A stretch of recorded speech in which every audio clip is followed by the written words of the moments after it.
Let's bring in NBC meteorologist Bill Karins. He's been tracking this all day long.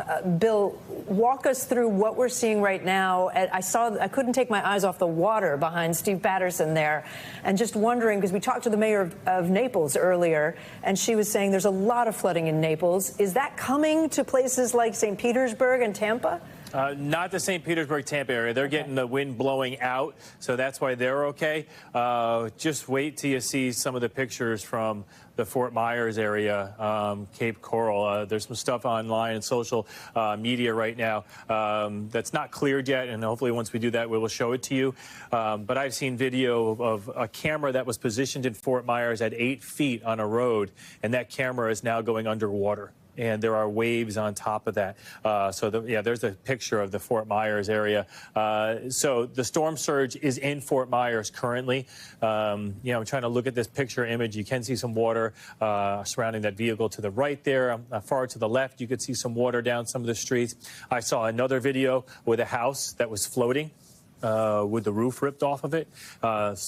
In Fort Myers, yes? In Fort Myers, yeah. So our fears of that extreme storm surge, we've had the location to show you live what's going on there down to the south, but to the north, that's where it's probably really bad. So we were wondering if the Hurricane Center was going to give us the official landfall designation. You could see the wobbling of the actual center line here. The center has now passed Captiva. It's past Sanibel. It's almost over the top of the northern end of Pine Island, heading right through Charlotte Harbor here. So that's where the center of the storm is. So if it goes right through Charlotte Harbor, we may not get official landfall designation till it arrives there in Punta Gorda. But that means that the backside, the lower end of the storm, and I'll ask my weather producer, Stephen, if he could shift this image a little bit to the north for me, and I can show you. So we're watching the high winds on the backside. There we go. We're going to show you the bottom of the, let me show you the southern portion of the storm, Stephen. And that's the area where we're going to see the strongest surge coming in. Not this north port. This north portion of the storm is not where we're going to see the worst storm surge. It's going to be to the south of that, the southern portion of the eye. So if we continue lower down the radar here, Stephen, I want to show people what's happening down to the south of, here we go, keep going south. There we go. So it's right here. This is where we're seeing the worst of the storm surge. The Bonita Springs area is probably going to be a lot worse than people were expecting. And this area from Fort Myers southwards down here to Bonita Springs, this is where it is. And I'm just getting word now that we do officially have landfall 3:05 p.m. in what was that landfall location? Cayo Costa. So that was right here. We put it on the map here for a reason. So 3:05 p.m. officially a Category 4 landfall, strong as they get. That's just for the history books. The damage is already being done anyways. But the only designation that it really matters at this point is once we get that official landfall, and it's overland, it will slowly weaken. Not fast enough to prevent billions of more dollars of damage, but we do have that official landfall. So now we'll wait and see. The areas here. Here's Fort Myers. This area is underwater right now. As they go through the eye, that water will subside a little bit. It'll clear out. The winds will die down a little bit. And then they'll go through the backside of the storm where the winds will gust once again to 100, 120, 130 miles per hour. And when that happens, that's going to continue.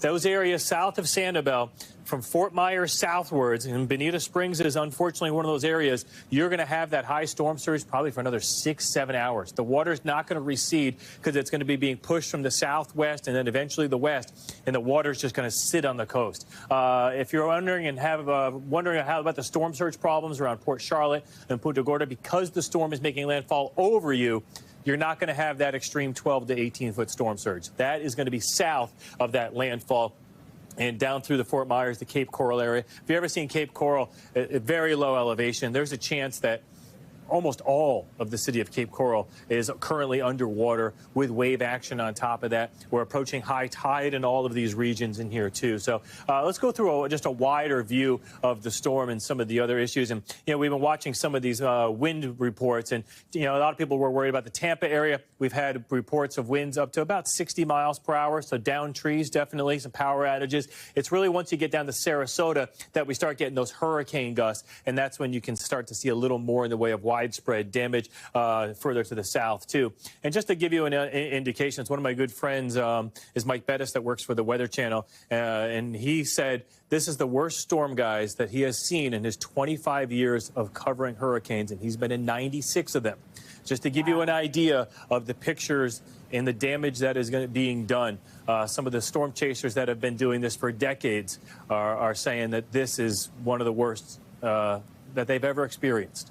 And I hope it's not as bad as I'm making it sound, but I got a bad feeling it is.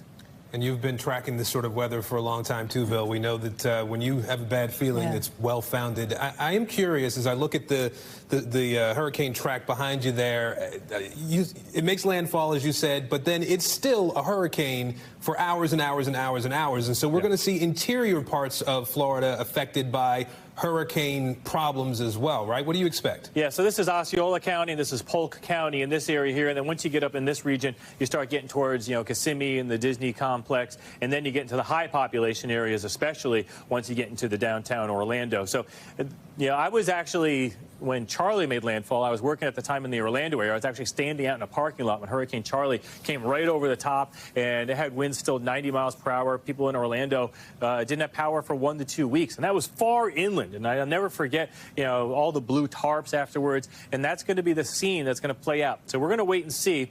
Now that we got landfall, and eventually, slowly, that process of winding down will happen, just how strong it will be when it makes it up to the I-4 corridor. Right now, the Hurricane Center is saying that by 8 a.m. tomorrow morning, about 70-mile-per-hour winds. That's still enough to do a lot of tree damage. Charlie was a little stronger than that. I believe it was more like 90, 95 in the Orlando area. Then we take it northwards off Daytona Beach. We're going to have some storm surge issues tomorrow during the day, because remember, here's the storm spinning this way, and that's going to blow the wind onshore into areas around Jacksonville, St. Augustine, heading up towards Amelia Island and New Brunswick to Savannah, the beautiful coastal areas here. It's not going to be like what's happening now in Fort Myers, fortunately for them, but it's still going to be a 4 to 6 foot storm surge. There still could be some issues, and that water is going to back up on the St. Johns River too, so there'll be some flooding problems with it. Again, there's the 12 to 18 foot.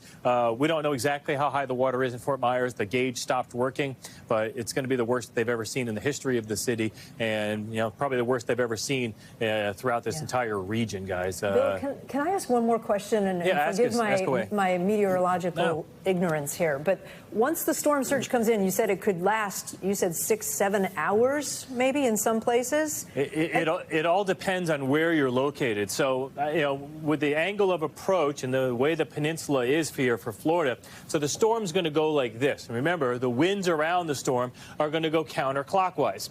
So if you're down here to the south, right now they have a wind that's coming out of the south-southwest in areas from, Naples all the way up here to Bonita Springs. You can see that fetch coming in.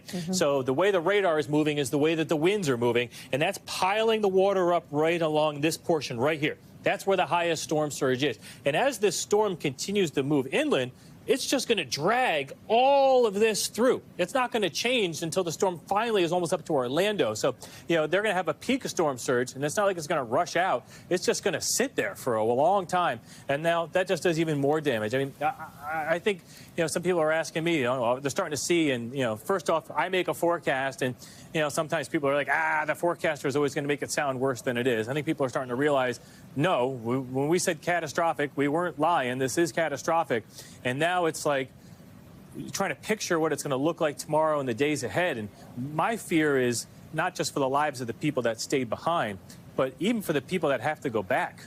What are they going back to? Because even if you had 10 feet of water in your house, and if you know how humid it is in Florida, you can't live in that house afterwards, even if you do get power back on, because you're going to have mold everywhere and everything else. So we're going to have thousands of people, maybe tens of thousands, maybe 100,000 of people that are going to need a place to live. And that's going to be the story in the weeks ahead. All right. Meteorologist Bill Karins. Bill, thank you. Thanks for watching our YouTube channel. Follow today's top stories and breaking news by downloading the NBC News app.